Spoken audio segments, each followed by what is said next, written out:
I sat frozen in front of my screen, heart pounding as I read the email. Ethan, you went above and beyond. This is a personal thank you. 2 Super Bowl tickets.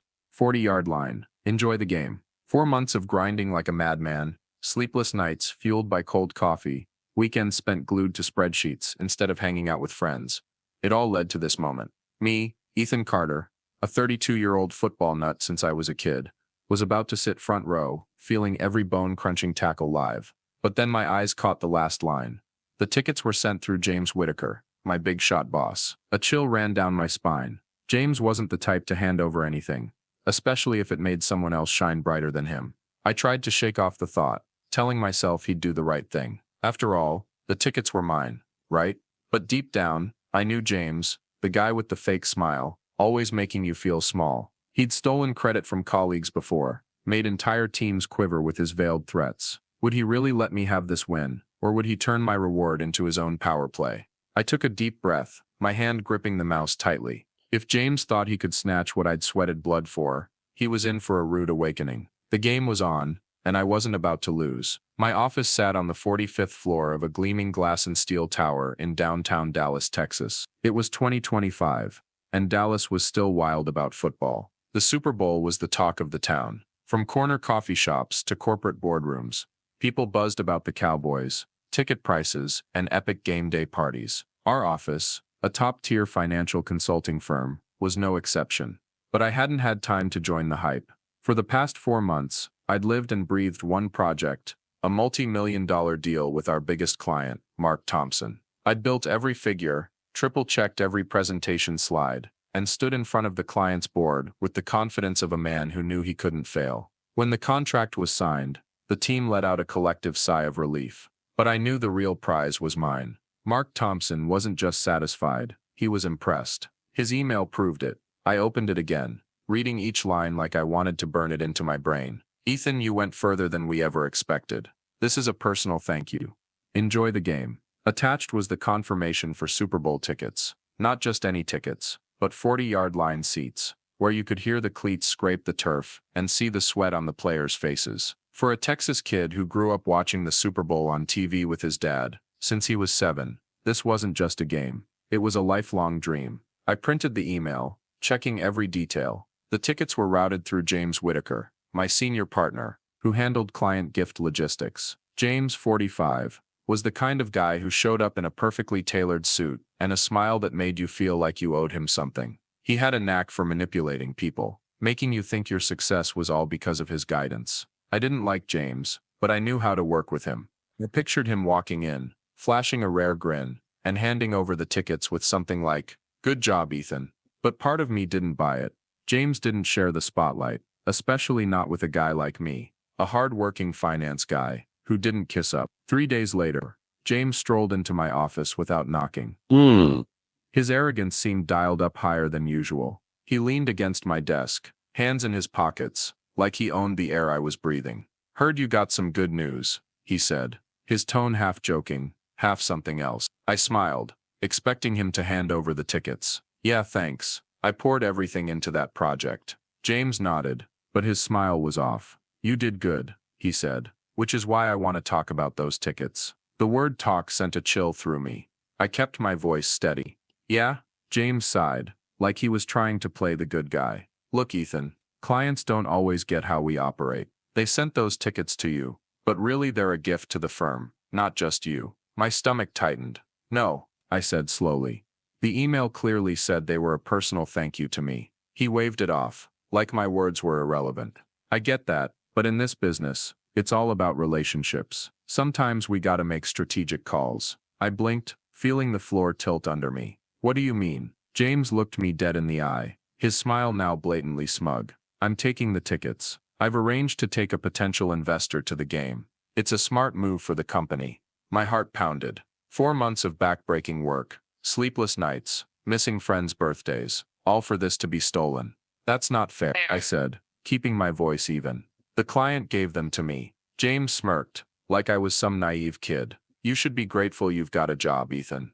That's the real reward." He patted my desk like I was a good dog, then stood. "I'm sure you get it, and don't worry, there'll be other chances." He walked out, leaving me with rage boiling in my chest. This wasn't just about football anymore. This was about principle, respect, and a line that shouldn't be crossed. I clenched my fists under the desk, nails digging into my palms. James thought he could steal my work and walk away clean. He was dead wrong. I took a deep breath, forcing myself to calm down. Going head to head with James would get me nowhere.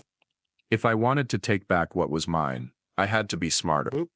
I opened Mark's email again, scanning every line. An idea started to form. James didn't just take my tickets. He'd handed me the perfect chance to make him pay. A memory flashed in my mind. Tom Reynolds, an old coworker, had been fired by James for no reason a few years back. Tom had told me how James fudged expense reports, stole credit from others. Maybe Tom knew something that could help me. I closed my eyes, picturing Monday, when everything would change. James might think he was in control, but I knew the real game was just starting. I sat still in my office, the computer screen's glow casting shadows on my face. James Whitaker had just walked out, leaving behind the sting of his smug grin and that gut punch line. "You should be grateful you've got a job." The 2 Super Bowl tickets, the reward I'd bled for, were now in his hands. My heart pounded, not with the excitement I'd felt 3 days ago, but with a rage that burned hot. But I didn't let it explode. No, if I was going to take James down, I had to play smarter. I took a deep breath, forced a tight smile, and muttered to myself, "Enjoy the game, James." He thought I'd given up, but he had no idea. I'd just hit the start button on my plan. The office in Dallas, Texas, was still buzzing with Super Bowl fever. With just a few days left until the game, the whole company was electric. Coworkers whispered about score predictions, lavish watch parties, and black market tickets fetching thousands of dollars. But I didn't care. The anger inside me had cooled, replaced by a razor-sharp focus. James had crossed a line, and I was going to make him pay. I glanced out the window, sunlight glinting off Dallas's skyscrapers. This city loved its football, but it was also a place where guys like James manipulated and stole other people's hard work. I wasn't about to let him win. I'm Ethan Carter, a finance guy who doesn't brag but knows his worth. James Whitaker, my senior partner, is the kind of man who always needs to be on top. He shows up in tailored suits, with a stare that makes you feel invisible. He'd just declared he was taking my Super Bowl tickets to bring a potential investor to the game. Investor? I didn't buy it for a second. James wasn't the type to sacrifice personal gain for the company. He wanted to flaunt, to sit in those 40-yard line seats and pretend it was his victory. After James left my office, I sat motionless for a moment, hands gripping my chair. The anger still simmered, but I knew confronting him head-on was pointless. James had power, connections, and the ability to get me fired with a snap of his fingers. If I wanted justice, I had to hit his weak spot, his arrogance. I opened my laptop, scrolling to the email from Mark Thompson, the client who'd sent the tickets. The words "personal thank you" stared back at me, clear as crystal. James could fool the company, but he couldn't fool Mark. I grabbed my phone, fingers hovering over the screen. One short message, but enough to set things in motion. "Hey Mark, thanks again for the Super Bowl tickets. Turns out they went to someone else at the firm. Hope to catch up soon." I hit send, my pulse racing. Less than a minute later, my phone buzzed. Mark's reply, "You're kidding. Who took them?" I smirked. Oh, this was going too well. I played dumb. "Not sure, just know I didn't get them. No big deal." Mark shot back, "No big deal. Those were for you. Let me handle this. Say nothing." I leaned back in my chair, feeling like I'd just rolled the dice and landed on the perfect square. This wasn't just my fight against James anymore. Now it was James versus Mark, a powerful client who didn't take kindly to being disrespected. Mark wasn't just the guy who signed the $1 million contract. He was the kind of man who valued principle. If he found out James had stolen my tickets, he wouldn't let it slide. All I had to do was sit back and let James dig his own grave. But I didn't stop there. James was too cocky, and guys like him always slipped up. I needed more ammo to make sure he couldn't weasel out. I thought of Tom Reynolds, an old coworker James had fired years ago for no reason. Tom had mentioned James's habit of fudging company expenses, plane tickets, hotels, meals, all charged to the firm's budget, even when they had nothing to do with work. If James was using company money to fund his Super Bowl trip, that'd be the knockout punch. I jotted down a note, "Track down Tom. He might know something useful." All day, I kept up the act. I smiled at coworkers, answered emails, sat through meetings like nothing was wrong. But in my head, I was mapping out every move. At lunch I deliberately passed by the break room. where James was holding court with a few colleagues. 40-yard line seats, you know, he bragged, his voice dripping with self-satisfaction. Taking a big investor. That's how deals get done. I stayed out of sight, biting my lip, to keep from laughing. His stupidity was staggering. He thought he was untouchable, but every boast was another bullet I could fire back at him. By the end of the day, the office started to empty out. I stayed late, pretending to work. In reality, I was poking around the internal system, looking for traces of James's trip. A coworker had once mentioned James's habit of forgetting to log expense details. If he'd used the company card for plane tickets, or a hotel for the Super Bowl, I'd find it. I didn't have full access, but I knew how to get around. And if I came up empty, there was Tom. He'd been a finance guy like me, and people like us always knew where the secrets were buried. I stood up, gazing out the window. Dallas sparkled at night, but inside me burned a different kind of fire. The fire of resolve. James thought he'd won, that I'd bow my head and take it. But he didn't know who I was. I wasn't just some diligent finance drone. I was the guy who'd make him regret underestimating me. I closed my eyes, picturing Monday, when James would strut back from the Super Bowl, smug and clueless. He'd walk into that meeting room, and that's when it all come crashing down. The real game wasn't on the field. It was right here, in this office, and I was ready to play. I stood in the company break room, a cold coffee in hand, when I overheard a story that made my blood boil. James Whitaker? That guy fired me just for asking about project expenses, a familiar voice said. I turned to see Tom Reynolds, an old coworker, talking to a few others. Tom, with his gray-flecked hair and sharp eyes, had been a victim of James, just like me now. In that moment, like a bolt of lightning, I knew I'd found an ally. James thought he was untouchable, but Tom could be the key to turning the tables. I stepped forward, flashing a small smile. Long time no see, Tom. Got a minute to talk? The office in Dallas, Texas, was at the peak of Super Bowl mania. With just a few days until the game, the whole city was electric. People were placing bets, planning watch parties, and swapping stories about tickets going for thousands of dollars. The break room, with its burnt coffee smell and the clatter of the vending machine, was one of the few places I could catch a breather. But today, it became my battlefield. James Whitaker was still bragging about his Super Bowl trip, but I was no longer on the defensive. My message to Mark Thompson had set the plan in motion, and now Tom could help me tighten the noose around James's neck. I'm Ethan Carter, a finance guy who doesn't show off but never lets himself be underestimated. James Whitaker, my senior partner, is the kind of man who needs every eye on him. He stole my Super Bowl tickets, claiming he was taking a big investor to the game. I knew it was a lie. James just wanted to bask in the glory of those 40-yard line seats, pretending he was the hero. But thanks to Mark, the client who was furious and promised to step in, I had an edge. Now I needed evidence to make sure James couldn't talk his way out. Tom Reynolds was once a finance guy like me, until James fired him 3 years ago. I still remembered the day Tom left the company, his face a mix of frustration and forced calm. Today, Tom was here for a meeting with an old partner, and his presence was a gift from fate. I pulled him to a quiet corner of the break room, where the coffee stench couldn't mask the tension in the air. You're looking good, Ethan, Tom said, half joking, but I'm guessing you didn't call me over just to catch up. I cut to the chase. James took my Super Bowl tickets. The client sent them as a personal thank you, but he called them company property and kept them. Tom smirked, his eyes flashing with recognition. Sounds familiar. James did that to me once. You know he skims company expenses, right?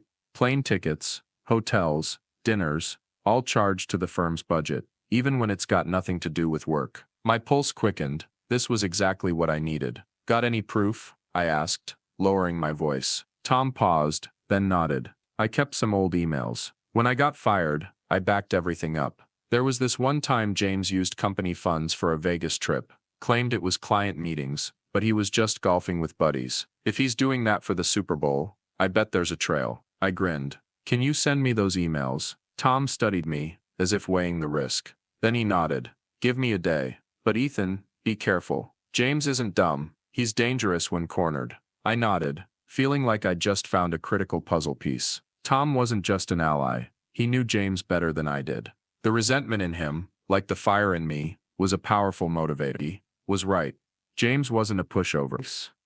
I had to move carefully, without tipping him off. Thanks, Tom, I said. This isn't just about the tickets, it's about justice. Tom gave a half smile. I get it. Make him pay. All day, I kept up the facade. James still strutted through the office, smug as a king. He stopped at a coworker's desk, boasting about his Super Bowl plan. "It's gonna be a weekend to remember," he said, his voice dripping with pride. "Relationships are everything in this business." I overheard from a distance, my hand tightening around a pen. Every word he said only fueled my resolve. But I kept my face neutral, even nodding when our eyes met. He thought I'd caved. Good, let him think that. That night, I stayed late at the office, digging through the internal system. I knew James had a habit of leaving vague expense reports. If he'd used the company card for plane tickets, or a hotel for the Super Bowl, there'd be a record. I didn't have high-level access, but I knew how to navigate. A recent expense report showed James had booked a flight to the Super Bowl city, costing $1,200, labeled as client meeting. Client meeting, I smirked. James had no idea I had Tom, and now, I had data. Before leaving the office, I got a text from Tom. "Check your email. Sent a file. Be smart with it." I opened my laptop, finding an attachment with 3 old emails. One showed James asking Tom to bury expenses for an unofficial trip. It wasn't direct proof of the Super Bowl scam, but it was enough to raise questions about James's ethics. I saved the file to a personal drive, my heart racing. The plan was coming together, and James was clueless. I stood by the window, looking out at Dallas's glittering skyline.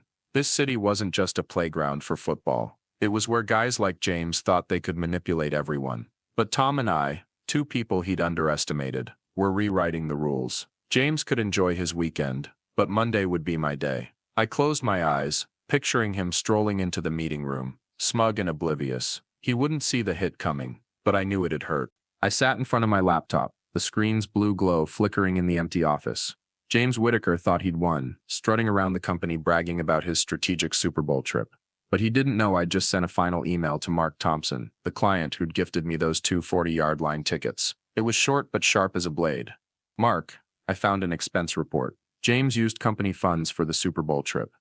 Thanks for looking into this." I hit send, feeling like I'd just laid the last stone in a trap. James could be as smug as he wanted, but he was about to walk into a snare built by his own arrogance. Dallas, Texas was ablaze with Super Bowl fever. Our office, perched on the 45th floor of a sleek glass and steel tower, was no exception. Coworkers clustered in hallways, buzzing about lineups, black market tickets fetching $5,000 a pop, and lavish game day parties. But I didn't care for the chatter. Every second in my mind was a calculated move. James Whitaker still paraded around like a king, oblivious that I, the employee he deemed harmless, was quietly tightening the screws. Mark had promised to show up Monday to address the ticket issue.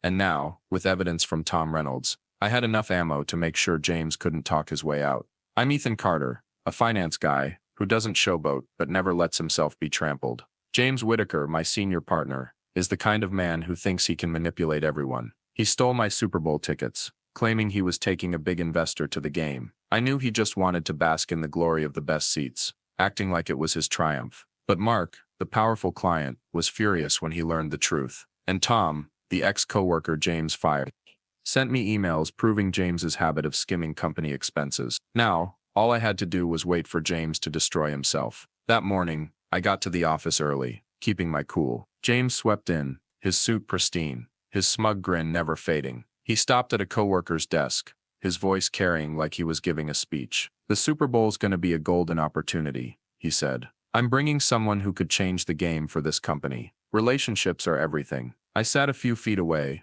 pretending to review documents, but my ears were locked on. Every word he spoke was another mistake, another bullet I could use. I smirked to myself, thinking, "Keep talking, James. You'll regret it soon." At lunch I got a text from Mark. "Ethan, I saw your email. James used company money. I'm coming Monday, and I'm bringing someone from the board. Don't say a word."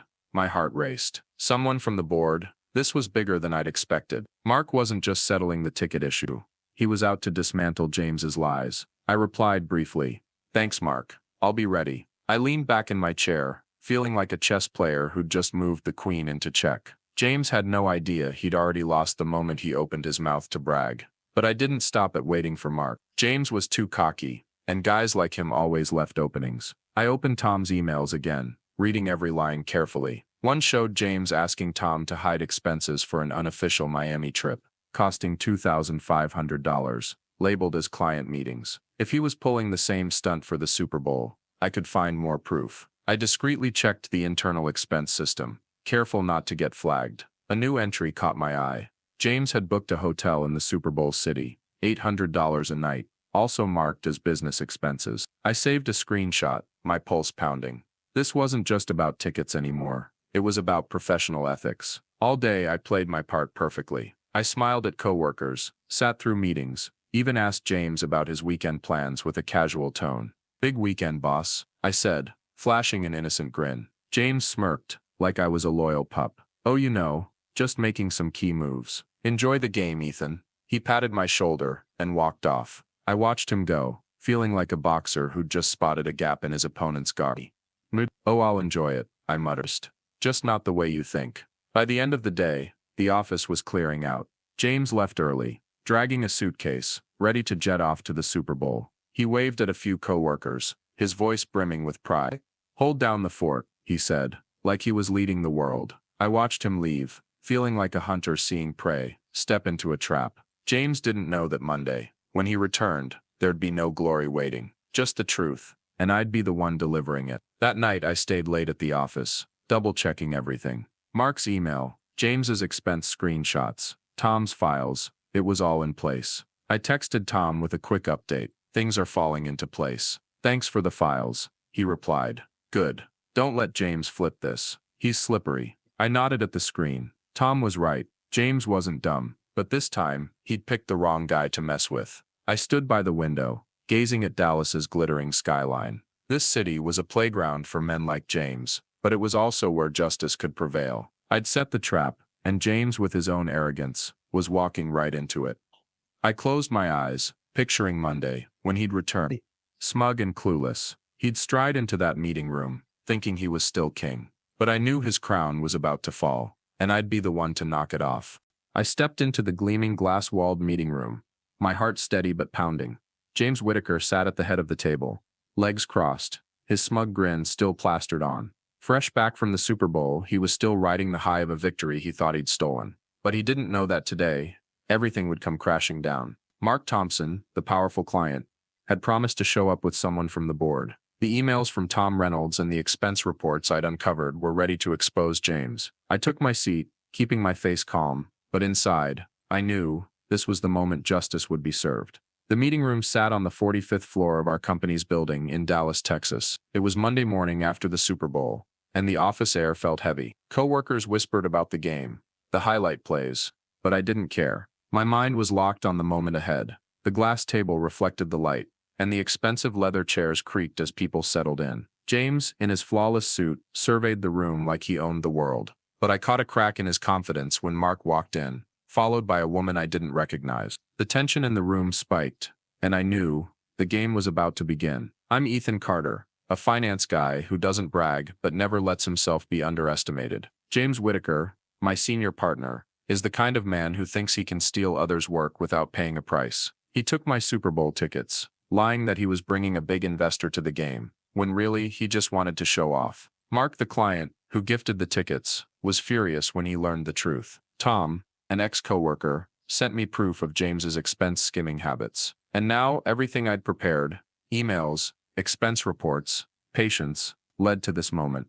Mark sat down, his eyes cold as steel. The woman beside him introduced herself as Sarah Mitchell, VP of Corporate Partnerships. James blinked, trying to hold his confident front. "Sarah, great to meet you," he said, his voice betraying a slight quiver. Mark didn't waste time. "Before we start, I've got a question, Ethan," he said, locking eyes with me. "Did you enjoy the game?" The room went silent. I tilted my head, feigning surprise. "The game? The Super Bowl? I didn't go." Mark's face darkened, his jaw tightening. "That's odd, because I arranged for you to have 2 tickets, right on the 40-yard line." James froze, his grin vanishing. He forced a laugh, trying to salvage it. "Well, there was a mix-up. Ethan couldn't make it, so..." Mark cut him off, his voice sharp as a blade. "So who did, James?" James stammered. I took a client." Sarah cleared her throat, her gaze piercing. "James, let me get this straight. You took company tickets, meant for an employee, a personal gift, and gave them to someone else without authorization?" James swallowed hard. Mark didn't let him finish. I was really looking forward to seeing Ethan at that game. I thought it was a fitting reward for months of hard work. But turns out, he got nothing. Sarah turned to me. Ethan, did James inform you of any company policy requiring you to hand over those tickets? I shook my head, my voice even. No, he just said they were his. The room felt like a taut wire. Sarah exhaled sharply, her tone icy. James, do you realize this isn't just a breach of internal ethics, but essentially corporate theft? James went pale, his mouth opening and closing. Mark shook his head. I don't think I can keep working with someone who'd stabbed their own team in the back. James jolted upright, his voice trembling.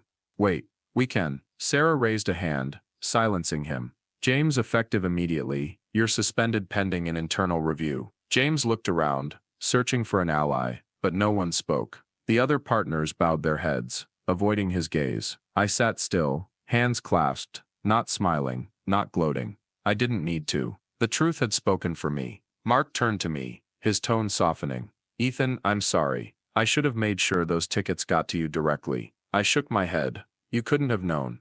And honestly, I glanced at the door where James had stood. This turned out better. Mark chuckled. Sarah slid a document across the table. Ethan, since you've been doing most of the work on this account, I'd like to formally offer you a promotion. You've earned it. I stared at the paper. A significant salary bump, more authority, a title that put me on par with the people who'd once dismissed me. Are you serious? I asked. Sarah smiled. Absolutely. You've proven yourself. I took a deep breath, a slow grin spreading. Then I accept. Mark stood, shaking my hand. Good to hear. And Ethan, next time I get Super Bowl tickets, they're going straight to you. I laughed, gripping his hand. James thought he'd stolen my reward, but instead he'd handed me everything. As I left the meeting room, the office was abuzz with whispers. Coworkers shot me looks of awe and shock. James was gone, his corner office chair now empty. But I knew it wasn't over. James wasn't the type to go down quietly. Back at my desk, I checked my phone. A text from Tom Reynolds. Heard you pulled it off. Nice work. I texted back. Thanks for the ammo. But I think James isn't done yet. Tom replied. You're right. Watch your back. I nodded at the screen. James might be plotting a comeback, but I was ready. Today, I hadn't just reclaimed justice. I'd claimed my future. I looked out the window, Dallas gleaming under the sunlight. This city had witnessed James's fall, and now, it was my playground. I closed my eyes, savoring the weight of victory. James thought he could crush me, but he was wrong. And I knew, this was just the beginning. I stood in my new corner office, gazing out at Dallas's glittering skyline. A year ago, I was Ethan Carter, the finance guy who got his Super Bowl tickets stolen by James Whitaker and dismissed like I was nothing. Now, I'm the head of business strategy, with my name on the door and a salary beyond anything I'd ever dreamed. My phone buzzed, a news alert flashing on the screen. Former executive James Whitaker loses lawsuit against ex-firm, cited for wrongful termination claims. I laughed out loud. James had spent a year scrambling to fight a battle he'd already lost, but justice had finally won. And me? I'd claimed everything. Not just the tickets, but my freedom and my future. It's 2026, and Dallas is still a city of big dreams and fierce competition. My new office, at Mark Thompson's company, is a sleek space with floor-to-ceiling glass and modern furnishings. Gone are the days of working under James's thumb or dodging condescending glances from higher-ups. My team respects me, not because I demand it, but because I've proven my worth. But getting here took a bold move. Walking away from the old firm, a place I once thought I'd stay forever. After the fateful meeting where James was exposed, I got a promotion offer from Sarah Mitchell. It was a huge step up, but a call from Mark changed everything. Ethan, he said, his voice measured, are you happy where you are? I hesitated. What do you mean? Mark chuckled. Let's look at the facts. You're the one who made this deal happen. Your old firm only promoted you because they had to, not because they wanted to. James's exit, that was your doing. I don't like your firm, but I like working with you. Mark's offer hit like a thunderbolt. Lead his business strategy team, with a salary doubled. Doubled? I repeated, nearly dropping the phone. Mark laughed. It's only fair. You're sharp, strategic, and you don't let people walk over you. I need someone like you. I sat in silence thinking. The old firm had given me a start, but it was also where I'd been undervalued, where my ideas were stolen, where I was only recognized because a scandal forced their hand. Did I owe them anything? No, not a thing. I smiled. Send me the contract, Mark. I'm ready for something better. The next day, my resignation letter was printed and signed. I walked through the old office, head high, ignoring the whispers and admiring glances. Lisa Bennett, from HR, blinked when I handed her the letter. "You're really leaving?" she asked. I nodded. Got an offer I couldn't refuse. Lisa glanced at the new contract, saw the salary figure and whistled. "Well damn, I can't blame you." I grinned. It was time. As I packed my things, a few coworkers stopped by to congratulate me. Some were shocked, others unsurprised. Then, just as I was about to leave, a text came from an unknown number. "James Whitaker here. Enjoy your little victory. You just got lucky." I stared at the message, laughed, and typed back. Luck had nothing to do with it. I hit send and walked out of the old office for the last time, never looking back. A year later, here I stand, in my new office, reflecting on the journey. James spent his life stealing credit, trampling others, and thinking he was untouchable. But in the end, he lost everything. His job, his reputation, and even that foolish lawsuit against the firm. Me, on the other hand, I built a new life. Mark kept his word, not just with the salary, but with respect. My team trusts me, and every day, I feel the purpose of working for people who truly value me. I scrolled through the news about James one more time, then set my phone down. He's no longer my concern. I won, not because of luck, but because I never gave up. Dallas, with its twinkling lights, stands as proof of my journey. I closed my eyes, feeling a deep satisfaction. James thought he could steal my dream, but instead, he handed me the world. And that's the sweetest revenge of all. Thanks for sticking with this story, everyone. If you enjoyed my journey, please hit that like button, subscribe to the channel, and ring the bell so you don't miss the next tale of justice and victory. See you soon.